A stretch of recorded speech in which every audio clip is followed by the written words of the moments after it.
Professor Walter Brueggemann has written, "The event of preaching is an event in transformed imagination. Poets, in a moment of preaching, are permitted to receive and voice the world differently, to dare a new phrase, a new picture, a fresh juxtaposition of matters long known." So let's do that today. Your 70th anniversary is one pane of glass in a multi-paneled picture window, one pane of glass in a huge and beautiful window, one celebrative day in a long life of a congregation, and one celebrated corner in a national Canadian church, and one expression of faith in a whole world history of Christian response, one pane in a great window. So I was thinking congratulations are due to the first members of the church who signed the declarations and helped to create the place in 1952. I was in grade 2 then and still arguing with my mother about having to go back to school every day. I thought the thing was over at recess. I didn't know I'd be there for the next 30 years. I had charter members in my suburban church. The thing was about 16 years old when I arrived, and they were always the anchors of the place, mindful of the vision that had created it. So here is to our founding members. And to those who have linked hands through the decades with you, those who are no longer sitting in the pews where you sit, those who are no longer singing in the choir with you, you remember their names and their leadership. We had lots of them in my life at Metropolitan Church. Indeed, Dr. Peter Bryce, our greatest minister, former moderator of the United Church from 1936 to 38, died in 1950 when I was 5 years old, but someone I always felt was at my shoulder. I was grateful to him. Indeed, every morning when I came into the sanctuary, I would literally say, "Good morning, Dr. Bryce." And we had a gallery full of what Robert Raines calls our gallery people, people who stood with banners with our names on them and waved them every time we came to work and to worship. So here is to those who have been and who still are among us. And to those of you who persevere and dream and work today, this congregation, in this day and age, nobody needs to go to church. You go to church because you have found grace and truth in the story of Jesus. You have found the reality of God, and you know that you must make a difference in the big world. So here's to you on your anniversary. Now, I noticed, as Michael reminded me, that you invite me to preach here about every 25 years. So if I come back in 30 years for your 100th, I'll be 106. So I need to suggest that I may be booked for something else, so just don't write my name down in pen. The world has changed a lot since I retired in 2019. 3 years have gone by very quickly. Church life has changed. Churches are empty, folks, empty. They were emptying since the 1960s, but during the last couple of years, empty. And social interaction has changed. Suddenly we are fearful of human companionship, and we're fractious with each other. A freedom convoy that comes and shuts down the capital city of the country. Is that the nature of Canada? And cultural predictability has changed now. Job losses and worrying about meeting your bills every month because of COVID, and working from home and wondering if you can ever go back to that old office space, and having your children looking at school on a screen and then going back with masks and then looking at school on the screen, and it goes on and on. Personally, I have spent the last 18 months at the end of a country road south of Napanee. In March of 2020, we got the COVID scare in the neighborhood, and my wife said, let's go to the cottage for a couple of days, until this thing passes. So we put 2 pairs of underwear and a pair of socks in a plastic bag, and we drove to Napanee, and we ended up staying for 18 months. Thank goodness the washing machine worked. And during that time, I developed my inner life. Never went near a church congregation, never was involved in Sunday liturgy as I had been for 50 years. I sat in my little garden shed at the end of the property in my father's old chair, and I wrote poetry, and I thought thoughts I hadn't thought before, and I smelled the country air, and my great delight was watching the geese come in the spring, fly low over the cottage honking, and in the fall come in large numbers, land in the bay, and chat to each other long into the darkness. To see the trees bud and to change and to drop their leaves, and to see the farm field next door change colors and heights of plants, and then see the harvest come in at the end of the season. So much so that when we came back to the city about 7 months ago, I couldn't remember where Yonge Street was. That's a very bad thing when you've driven up and down Mount Pleasant for 30 years, 5 times a day. So gone was my country connection to church routine and meetings and the question of church leadership and all the personal crises that congregational members have there. It was all gone. And suddenly I am a free agent for the first time in my life. And I'm living a quiet life, thinking explorative thoughts that I hadn't thought before. And I go with them wherever they go because I don't have responsibilities liturgical to anybody. And I'm also at the end of things. I'm 76 years old. There's not a whole lot left, and my life is headed off in another direction, and all the good stuff, as far as I know, is behind me, and I can remember most of it. Thank goodness for that. So really, in a way, aren't you glad you invited me? In a way, I'm a strange visitor from another planet, so there you go.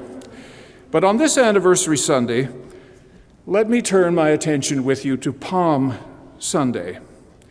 It too is a pane of glass in a large window of panes. And that window, the whole window, is the gospel story of Jesus, the Messiah. So I was thinking that Palm Sunday is really a scene from a theatrical production. It was written by St. Luke 2 generations after Jesus died, and it's a way of expressing the faith of his church. Now, it is loosely based on an historical occurrence. It is true that the Romans, under the leadership of their procurator, would ride in power into Jerusalem at every Passover because Jerusalem was a pesky place and a dangerous place, and Pilate was a grumpy middle management person from the equestrian class, accountable to the Syrian legate for his authority, had a chip on his shoulder about the Jews and didn't want anything to go bad. So he and the troops would ride in 100 miles. They would ride in 30 miles from the coast and set up shop in Antonia, the fortress at the top of the hill, and collect taxes and watch eyes on the place. Coming the other way was the band of rabble Jews that gathered at Passover every year. This is our season, they'd say, our season. This is the time the angels came and rescued us from people like you, and the confrontation would begin. So it's an emotionally based story on the tenacity and faith of Israel. This is King David, standing strong in memory and in spirit. This is a prophetic voice telling all who would hear what God shall do for God's people. It's about the Maccabean revolution that people remembered when we took back our land for 100 years. It's about the last stand at the hilltop of Masada. Oh yes, we would rather die than submit to you, they said. And it's a theologically based story as well, based on God's covenantal promise. Come with me to a land that I'll show you. I will be your God, and you will be my people. And they trusted that generation after generation, and they rode into their city, hoping and believing it were true. So Palm Sunday and the donkey and the palms and the hosannas are all signs of a people fighting back and of God fighting alongside them, much like the Ukrainians fighting against the Russians today. The same feelings, the same thoughts. So Luke, the storyteller, sets up the story to the ride by other quick scenes that he creates and puts before the story. There's the prophecy about the coming of the Messiah's death. They're going to capture me and torture me and kill me, and on the third day I will rise. There's the promise. And then comes the story of sight to a blind beggar. Someone who is a write-off suddenly sees, and the text says immediately he regained his sight and followed him. There's the turn. That's what Christians do when they get their sight back. And then there is the restoration of fellowship with a pure child, Zacchaeus, the Zacchaeus story. His name means pure, and he wasn't very pure. He was ruined by the culture in which he lived. And Jesus spent time in his house, and the text says, today salvation has come to this house. So here's the setup. Luke's moving towards it. And then there is that really tough parable about responsibility. The king gave an allotment to one, and a lesser allotment to another, and a third allotment to another. And the king said, go out and make something of it. And if you do, you will be added to, and if you don't, you are in serious trouble. You don't fool around with the promises of God, you fulfill your ministry. That's the setup. And then comes the ride. It's the confrontation, the classic one between a David and a Goliath. It is Daniel in the lion's den. It's Elijah with the might of Queen Jezebel, the might of Rome, and the divine tenacity of a single godly rider on a donkey. Well, over the centuries, with all these windows of the Christian gospel, we have valued some more than others. The Christmas windows are always a big hit for everybody out there in the culture, a big, big hit. Angels and shepherds and babies, who wouldn't want that? In Australia, they even put giraffes in the manger scene, which really shakes up a lot of visitors. The giraffes get to see the angels first because they're taller with their necks, you see. And then there are the teaching windows, and we like those, the Beatitudes and the Magnificat. The poor are lifted up and the wealthy are thrown down from their thrones. That feels good in a world like this. And then there are the healing windows, the bent woman and the man cutting himself among tombs, and the disciples find him seated, clothed, and right-minded. That's a good window to look at. And during Holy Week, the windows have been enlarged by the church over 2,000 years, and we're invited to stand in front of them, much like the Stations of the Cross, and to spend time looking at them. And Good Friday is most highly valued because of the Passion in it, and Easter Sunday is highly valued for the victory in it. So that's how the windows sort of sort themselves out in our experience. There are spirit windows too. I mean, the resurrection is not the end of the story. The story goes on into the book of Acts. There's the gift of Pentecost, the coming of the Spirit. There is the whole book of Acts, what the apostles do with their spiritual gifts. And there is the book of Revelation, the final battle at the end when the Christ puts the devil in his place. Now, these windows all sparkle in their own way, but we don't spend as much time with them as with the others. But it's the whole window, all the panes together, that tell the story. To take one window is to distort the story and to spend too much time on one part of it. As Brueggemann says, a fresh juxtaposition of matters long known. I like that. So in my little shed, sitting in my father's chair, thinking of you, I said to myself, what is the purpose of the Messiah's life story? I don't think I'd asked myself that before. We read about what he did and what he said. What's the point? What do the writers feel the Messiah has done? The story for me, more and more, is not about Jesus, and that's no denigration of Jesus. It's not a biography, and it's not a history that we're reading. It is a faith expression. We feel that the messianic moment has come, and in this figure we see the living God among us. This is what God looks like when God works and lives among the people. So what's the purpose of the Messiah, I asked myself? Well, one, it's to model faith. This is what faith looks like. And it's to reveal the near presence of God. If I by the finger of God cast out demons, then surely the kingdom has come.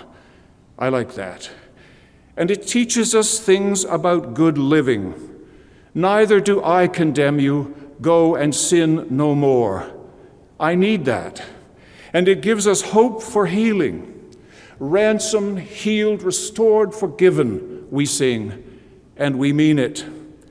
And it also gives us a moment where someone lays down a life for our deepest sake, to clear our sins and our distance away, so that we may be at one with the God who loves us and with one another. It breaks down the alienation and the distance. That is a very, very powerful purpose for living. So I saw a new thing. I saw a new perspective, and I wanted to simply give it to you. I won't be back for another 30 years, so you can just take this and chew on it all you like. It's all about Jerusalem today. I hadn't seen it before, but it's all about Jerusalem, and it was always about Jerusalem. And the thing that came to mind was the vision of Amos the prophet. Do you know what his job was? You have to watch how you say this. He was a fig plucker. You have to watch how you say that. But his job as a layperson was to go to the young fig trees when they were coming into flower and take a stick and poke a hole in the bottom of the budding plant so that a small bug could get in there and fertilize the thing. And I thought one of the messianic images that came to me is the Messiah going to Jerusalem, this fruitful but sealed place, and putting a stick in it so that great things can happen and the thing can flower and grow. So that was one image I hadn't seen before, Jesus as a fig plucker. So you can tell people that at a party and see how it goes over. Jerusalem is something very special, and it has layers to it, as I saw. Jerusalem is an historical anchor in the world. People have lived there for over 5,000 years of human settlement. It is also often portrayed as a damsel in distress. It's vulnerable, and you have to go and rescue the damsel. It's also often in the hands of gangsters and bikers. It's like Wasaga Beach once a year. 1,000 bikers roll in and mess everything up, Jerusalem. It is also the chosen and designated home of the great God, the power base of the great God. It's larger than life. It is more sacred than self-preservation. Jerusalem in ruins is utter desolation to the faithful. Jerusalem in glory is utter bliss to the faithful. So Jerusalem, for me, is the key to the messianic mission. The Messiah has come to cleanse the temple. Remember that story? He's come to ride on Palm Sunday in order to get to Jerusalem to cleanse the temple. Now, it's symbolic, I admit, but I think there's something in it. Everything in the gospel, when you read it that way, is to rebuild the city of Jerusalem, to set it free from tyranny. Think about it. Savor the intimacy of God's presence and move things out of the way so that that presence can be seen and known. The foretaste and the promise of a Messiah to come is the beginning of clearing the rubble off the road. And then the birth, and people who see and understand, moves the next layer of things off the road. And then the testing in the wilderness and the sense of belonging to the community, energy for lifting the shovel. And then the calling of disciples, a team to work together, to work different parts of the streets. And then the teaching moments and the healing moments and the touch of the lepers, the confrontation with ugly power and the willingness to suffer for something greater than your own life, and the gift of life empowered and renewed. All these gospel stories are ways of clearing the road to the temple of God, the home of God. And when I was looking at this, I was looking back over some of the Old Testament material, just reading it. It's amazing, sitting in my little chair. I think I've read the Bible more in 18 months than I read it the whole 50 years I was in the ministry. In the ministry, you read it for Sunday. In your little chair, you read it because you want to know what it's trying to say to you. These are just 3 little illustrations from the prophetic voices. Listen and hear Jerusalem lying over them as a template. In the days to come, the mountain of the Lord's house, Jerusalem, shall be established as the highest of the mountains. People shall stream to it, and many nations shall come and say, "Come, let us go up to the mountain of the Lord, that he may teach us his ways, and that we may walk in his paths." Is that not the ride into Jerusalem? And then from the book of Malachi, "See, I'm sending my messenger to prepare the way before me. The Lord whom you seek will suddenly come to his temple, the messenger of the covenant in whom you delight. Indeed, he is coming, says the Lord of hosts. But who can endure the day of his coming? For he is like a refiner's fire and like a fuller's soap, and he will purify the descendants of Levi." Is that not the cheering and the waving of palms? And from the book of Isaiah, the 59th chapter, "The Lord saw that there was no one to intervene, so his own arm brought him victory. He put on righteousness like a breastplate, and a helmet of salvation on his head. He put on garments of vengeance for clothing, and wrapped himself in fury as a mantle." Do you hear the energy of that lone rider in that piece? So that's where we come on this day, on your anniversary Sunday, Palm Sunday, to our ministry here over the years and to this day and into the future. It is about opening the cluttered road between here and the holy city of God, the guarded road, to empower people to claim the greatest gift that has ever been offered to them, their intimacy with a living God. Our good deeds and our good stances are opening the road wherever we live in our generation and time. Our pane in the great window is a gift to the whole masterpiece. Now, I found this in poetry. Brueggemann speaks of poetry.